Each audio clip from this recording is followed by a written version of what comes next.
conference opener at Bryant. What did you like about the way your guys played? Yeah, I loved. I think we knew going into this game, watching Bryant every game that they have played. I mean, they have fought and they have gotten after it. And again, I think you and I talked last week. Very much improved. We knew it was going to be a 60-minute game. We had a couple opportunities, I thought, get a little bigger lead, but love that we were able to make a stop when we needed to.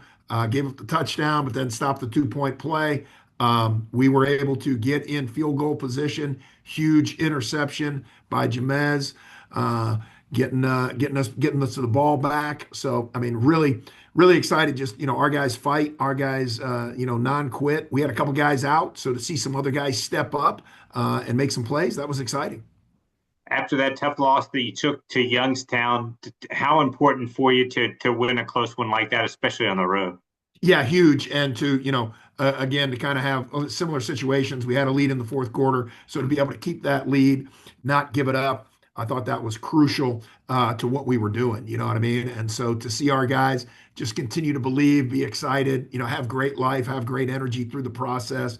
That's what you're looking for. Again, we want to get better every week, trying to improve, but to see the right attitude, see the guys doing what they need to do, that's exciting stuff. So talking to Coach Boykin about it, you guys now 3 wins on the road. You've spent a lot of time there away from home as well. How impressive to be sitting 3-1 on the road with your only loss at Maryland. Yeah, feel very good about that with the way obviously this our schedule, played out. When we looked at it, felt like we had to get something accomplished.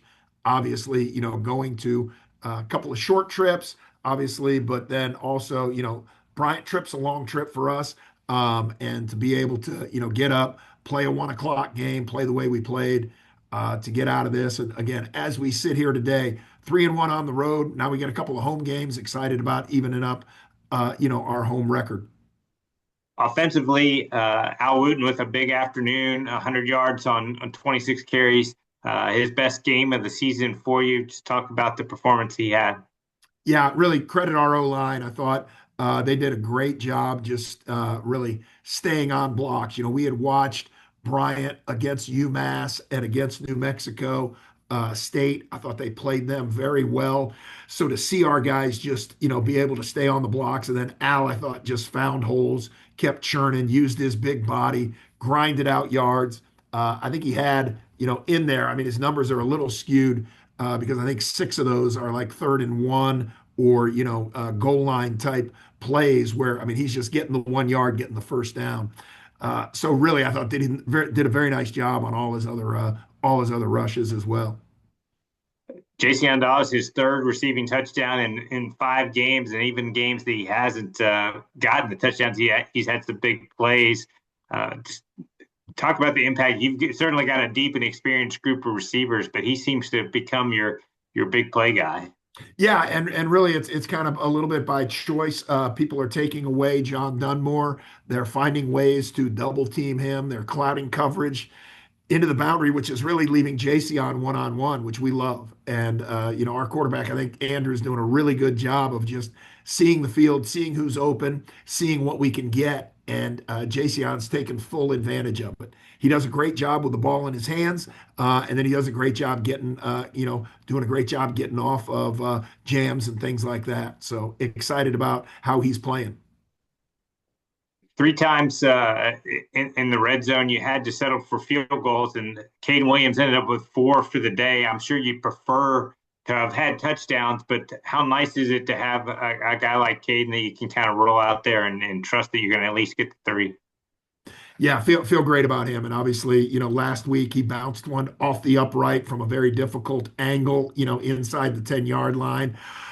But I mean, we do have a lot of confidence in him. And so actually, we lined up for a field goal, ended up calling a timeout and going for it. Didn't get it on fourth, or he probably would have been 5 for 5, just the way he was kicking. So very impressed with him. He's been extremely consistent.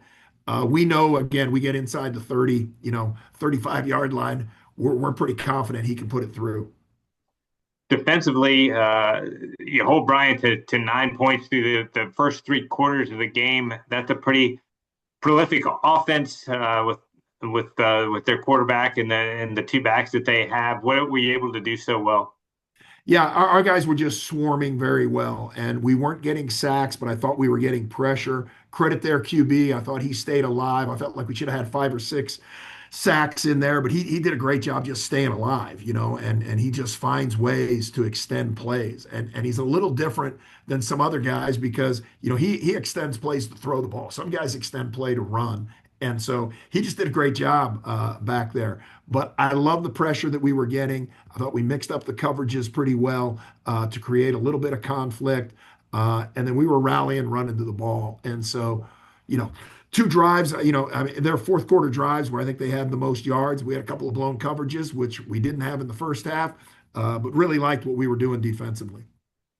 A couple of guys that I just wanted to touch on. Branson Peters won 9 tackles in the game, and then you touched on Jamez in your opening comments, 6 tackles, a sack, and that big interception. Just talk about those two guys today. Yeah, Branson Peters was all over the place. Rodney Roan was out, so he stepped up to play a little larger role for us. BP, he's been doing stuff for us for the last couple years, so really fun to watch him run around and get that many reps. And then Jamez Drummer, I mean, just played a solid game. I mean, he was all over the place, and really his drop, that extension, I don't think the quarterback saw him at all. He was able to drop, get back, and really made a very athletic play to catch the ball, but then also to get yards after it. I mean, ran all the way across the field, hurdled a couple guys. It was fun to see. Big conference game for your team on Saturday against an Elon team that's also 1-0 as you've started to prepare for them. What are some of the challenges they present for you? Well, I think they're just a very solid team. I think Tony's done a great job. They're very good. I think they got one of the best punters in the country. So field position battle is going to be very difficult. They're going to do everything right and then try to pin you and put you in bad spots when you start looking, turning on the film. I mean, where they're punting from and then where their opponent gets the ball. I mean, I think he's 47, 48 or something like that. Very solid defense, not giving up big plays. Offensively, they found ways to get explosives. I think their running backs are very, very good. Quarterbacks playing at a very high level. Athletic wide receivers, very big offensive line. Just get on you, consume you. So very good team, and excited that we're at home. That's the best part of it. You mentioned the quarterback Landon Clark, also a young guy. He's a redshirt freshman, but gives him ability to get yards with his arm and his legs. What impresses you about him? Yeah, just what you said. I mean, he's very athletic. We've seen him throw the ball all over the place. We've seen him run the ball all over the place. So he is definitely a dual threat. He is a guy that, you got to make sure, very similar to, what we saw at Youngstown. Got to make sure you've got a plan for him. Got to make sure you know where he's at. Got to make sure you can corral him. Very impressed with him, as a redshirt freshman, playing, getting great experience, and really taking advantage of it. Really putting his team in a great spot, being pretty smart with the ball, and being pretty focused on what he's doing. After that Youngstown game, how much urgency and excitement maybe for your guys to perform well at home? Yeah, they played 56 minutes of really good football against Youngstown. Got to find a way to play 60. That'll be the challenge for us. Expecting great weather, expecting another great crowd. So looking forward to not getting on a bus, not traveling someplace, being in our home locker room for the second time. Need to take advantage of it. All right, Pete. Thanks as always for the time here this afternoon.